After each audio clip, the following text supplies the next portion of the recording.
आचार्य माधवानंद जी महाराज के श्रीमुख से श्रीमद् भागवत कथा एवं श्री राम कथा की अमृत वर्षा के लिए इस YouTube चैनल को सब्सक्राइब करें और सनातन संस्कृति के प्रचार में भागीदार बने। कहते हैं बाबा, कोई किसी को सुख नहीं देता है और कोई किसी को दुख प्रदान नहीं करता है। ये तो सब कर्मों का खेल है। हम जैसा ही कर्म करते हैं वैसा ही फल हमें भोगना पड़ता है। हम जैसा बीज बोएंगे वैसे ही तो फसल काटेंगे। और ये तो नहीं महाराज, हमने पेड़ तो बो दिया बबूल का और इंतजार करते हैं हमारा पेड़ बड़ा हो गया, अब इसके ऊपर आम लगने लगेंगे। तो भैया ऐसा तो कभी होने वाला ही नहीं है। अगर तुम्हें आम खाने हैं तो आम का ही वृक्ष लगाना पड़ेगा। जैसा कर्म करोगे वैसा ही फल भोगना पड़ेगा। कर्मणा जायते जन्तु कर्मणैव विलीयते सुखं दुःखं वयक्षेमं कर्मणैवाभिपद्यते। बोले कर्मणा जायते जन्तु कर्मणैव विलीयते। बोले तुम जैसा कर्म करते हो वैसा ही फल भोगना पड़ता है। भैया अगर आज तुमने किसी को प्रताड़ित कर दिया, तुम्हारी वजह से किसी के मुख पर, किसी के मुख की मुस्कान को तुमने हरण कर लिया, किसी को कष्ट पहुंचाया, तो आने वाले समय में वो कष्ट 10 गुना और 100 गुना होकर के आपको प्राप्त हो जाएगा।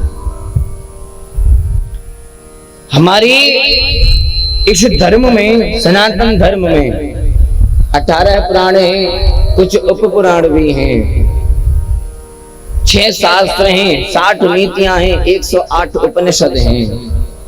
लेकिन से वेदव्यास जी महाराज ने सभी ग्रंथों का सार, सभी वेदों का सार, सभी पुराणों का सार एक ही श्लोक में लिख दिया। बोले महाराज वो सार कौन सा है? अष्टादश पुराणेषु व्यासस्य वचनद्वयम् और परोपकाराय पुण्याय पापाय परपीडनम्।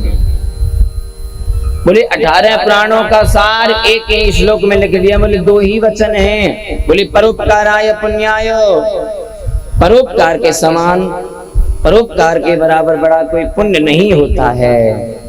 और पापाय परपीडनम्, अगर आज तुम्हारी वजह से किसी को कष्ट हुआ, आपकी वजह से किसी के नेत्रों में आंसू छलकते हैं, तो समझ लीजिए आपने बहुत बड़ा पाप कर दिया।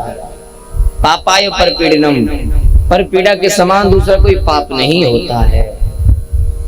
भगवान कहते हैं भैया आज सब लोग बड़े कष्ट पा रहे हैं, विचार करते हैं, अरे हमारा पुत्र ऐसा निकल गया, हमारी पत्नी ऐसी निकल आई जो कि घर में हमें चैन ही नहीं लेने देती है, हमारी बहू ऐसी आ गई, हमारी पुत्री ऐसी हो गई, या हमारे माता पिता ऐसे हो गए, या हमारी सास ससुर ऐसे हो गए। तो एक बात मैं बताऊं, ये हमारे माता पिता, पुत्र पुत्री, स्त्री, बेटी, बहू सब हमारे कर्मों के अनुसार हमें प्राप्त होते हैं। हम जैसा ही कर्म करते हैं वैसा ही हमें फल भोगना पड़ता है। एक बार एक भक्तानी थी, एक माता जी थी, उन्होंने अपने गुरु बनाए। अब उनके जो पति थे वो मदिरापान करते थे, शराब पिया करते थे। जब भी समय मिलता तो खूब मारा पीटा करें। अब वो दौड़ी दौड़ी माता जी गुरु जी के पास जाएं। गुरु जी ने पूछा भैया कैसे रो रहे हो? बोले गुरु जी मुझे बचा लीजिए। कि क्या हुआ? कि मेरा पति मुझे बहुत मारता है।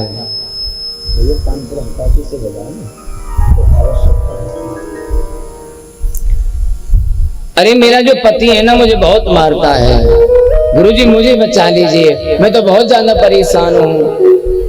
गुरुजी कहते हैं भैया एक बात बता, तूने खाना खाया कि नहीं खाया? कि हाँ गुरुजी मैंने खाना तो खा लिया। तो तूने खाना खा लिया तो ठीक है, अपने घर लौट जा। अब वो माता जी हैं गुरुजी की आज्ञा पा करके अपने घर वापस लौट आई। फिर कुछ दिन बाद वही हुआ, उनके पति ने उनको खूब मारा पीटा। दौड़ी दौड़ी गुरुजी के पास में गई, गुरुजी मेरा पति मुझे दोबारा मारता है। मुझे बचा लीजिए। गुरुजी कहते हैं मैया एक बात बताओ, तुमने खाना खा लिया कि नहीं? कि हाँ मैंने खाना तो खा लिया। अच्छा ठीक है, तो फिर तुम अपने घर चली जाओ। अब वो भक्तानी है, वो माता जी अपने घर वापस चली आई। फिर कुछ दिन के बाद ऐसा ही हुआ, गुरुजी मेरा पति मुझे बहुत मारता है, मुझे बचा लीजिए, आज तो मुझे छोड़ेगा ही नहीं। गुरुजी कहते हैं मैया तुमने खाना खा लिया, भोजन खा लिया? कि हाँ गुरुजी मैंने खाना तो खा लिया। कि ठीक है, तो अपने घर लौट जाओ। अब की बार वही फिर एक बार मौका आया, उनके पति ने खूब जोर की पिटाई की महाराज। अब तो महाराज वो गिरती पड़ती पछाड़ खाती हुई गुरुजी के पास पहुंची, चरणों में लेटे गई, गुरुजी मुझे आज बचा लीजिए, ये आज मुझे जिंदा, ये मुझे जीवित नहीं छोड़ेगा, जिंदा नहीं छोड़ेगा, मुझे मार देगा। गुरुजी कहते हैं तुमने खाना खाया कि नहीं खाया?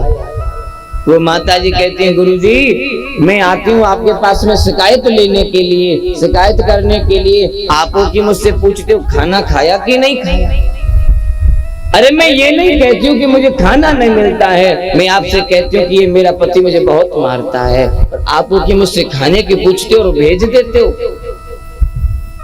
मैं चली जाती हूँ कि आप कोई उपाय करते होंगे, लेकिन आज तक आपने कोई उपाय नहीं किया। ये मुझे क्यों मारता है? मैं बहुत परेशान हूँ, आज मुझे मार देगा, कोई समाधान तो बताइए।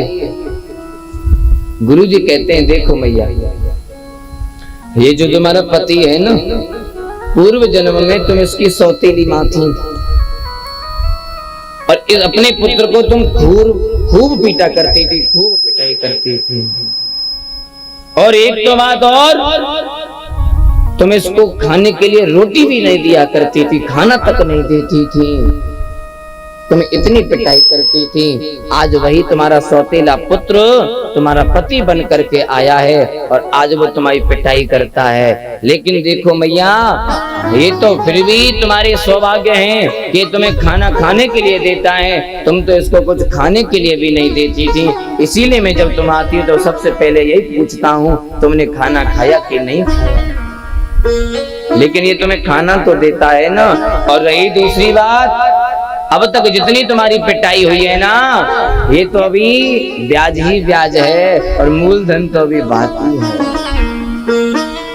अवश्यमेव भुक्तव्यम कृतं कर्म शुभाशुभम ना भुक्तम क्षीयते कर्म कल्पकोटि शतैरपि। हमारे शरीर के द्वारा, हमारे द्वारा किया गया शुभ और अशुभ कार्य अवश्यमेव भोक्तव्यम कृतं कर्म शुभाशुभम, अवश्य ही भोगना पड़ता है। बोले चाहे भले ये शरीर आपका नष्ट हो जाए, ये जन्म आपका चला जाए, लेकिन कब तक ना भुक्तम क्षीयते कर्म, जब तक उस तुम शुभ और अशुभ कर्म का फल नहीं भोग लोगे ना, कल्पकोटि शतैरपि, चाहे करोड़ों जन्म क्यों ना तुम्हें लेने पड़े, तब तक उस कर्म का नाश नहीं हो सकता है। इसीलिए भैया बेहतर यही है कि सावधान हो जाइए। अगर इस समय आपको मानव तन की प्राप्ति हुई है तो कोशिश करें, प्रयास करें, सावधान रहें कि हम किसी को भी प्रताड़ित न करें, किसी को हमारे द्वारा कष्ट न हो। हर एक जीव के अंदर परमात्मा वास करते हैं, लेकिन नहीं महाराज हमने तो सब कुछ त्याग दिया, हम तो परमात्मा को भूल ही गए, हमें तो जो करना होता है वही हम करते हैं। लेकिन ध्यान रखना, अगर आज हम प्रसन्न हैं, अगर आज हम सर्व संपन्न हैं, सुख सुविधाएं हैं और आपने भजन करना बंद कर दिया, पुण्य करने बंद कर दिए, तो ध्यान रखना तुम कुछ पूर्व जन्म में कुछ अच्छे कर्म करके आए होंगे, इसीलिए तुमको सुख सुविधाएं मिल गई हैं। लेकिन अगर तुमने अब पुण्य करने बंद कर दिए तो आगे का जन्म तुम्हारा बदतर हो जाएगा। आगे के जन्म में तुम्हें सुख सुविधाएं नहीं मिलेंगी, आपको कष्ट भोगने पड़ेंगे। जो हमने पहले पुण्य किए आज हम उनका सुख ले रहे हैं, आज जो हम पुण्य करेंगे उनका आने वाले समय में हम उनका सुख भोगेंगे। लेकिन कुछ लोग हैं भैया विचार करते हैं हमारे पास तो पुत्र हैं, हमारे पास तो धन वैभव है, हमारे पास में तो गाड़ी बंगले हैं, हमें भजन करने की क्या आवश्यकता है। तो एक बात मैं बता दूं, किसान एक उदाहरण है भजन करने का। बोले किसान क्या करता है? बोले किसान बीज बोता है, है ना, फसल तैयार करता है और 3-4 महीने 5-6 महीने के बाद जब वो फसल पक करके तैयार हो जाती है उसको काट करके लाता है और अपने घर में रख देता है।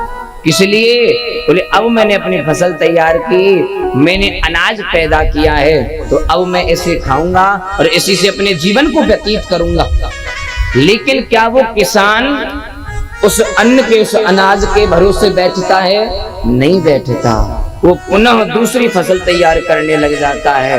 वो जानता है जब तक मेरी दूसरी फसल तैयार होगी तब तक मैं इसी से अपने जीवन को व्यतीत करूंगा, ये खत्म ना हो जाए, मुझे रोना ना पड़े, मुझे किसी से मांगना ना पड़े, इसीलिए दूसरी फसल तैयार कर देता है। जब तक ये चलेगी और जब ये खत्म होगी तो दूसरी फसल, दूसरा अनाज मेरे घर में आ जाएगा।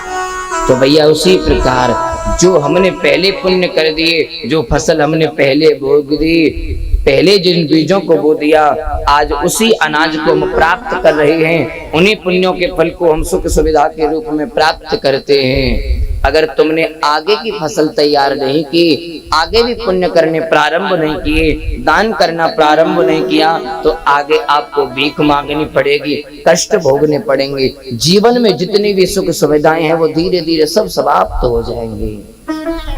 इसलिए कन्हैया कहते हैं भैया जीवन में सदाचार करना प्रारंभ कर दीजिए, सावधान हो जाइए, दान पुण्य किया कीजिए, भगवान का भजन करना प्रारंभ कर दीजिए।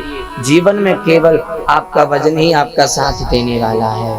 बाकी तो भैया जिस प्रकार एक कन्या की विदाई अपने घर से हो जाती है ना, उसी प्रकार एक दिन ऐसा आता है इस शरीर रूपी एक घर से आत्मा रूपी कन्या की विदाई हो जाती है। कन्या लाख कोशिश क्यों ना कर ले, चाहे उसे कितना भी रोना पड़े, लेकिन उसे घर छोड़ करके जाना ही पड़ता है। उसी प्रकार ये आत्मा हमारे शरीर की, शरीर रूपी घर की एक कन्या है और जब समय आता है इसकी भी विदाई होती है। चाहे महाराज किसी को बुरा लगे चाहे अच्छा लगे, इसके भी गौना होना पड़ता है। और महाराज कैसा गौना होता है? चाहे किसी को अच्छा लगे चाहे किसी को बुरा लगे।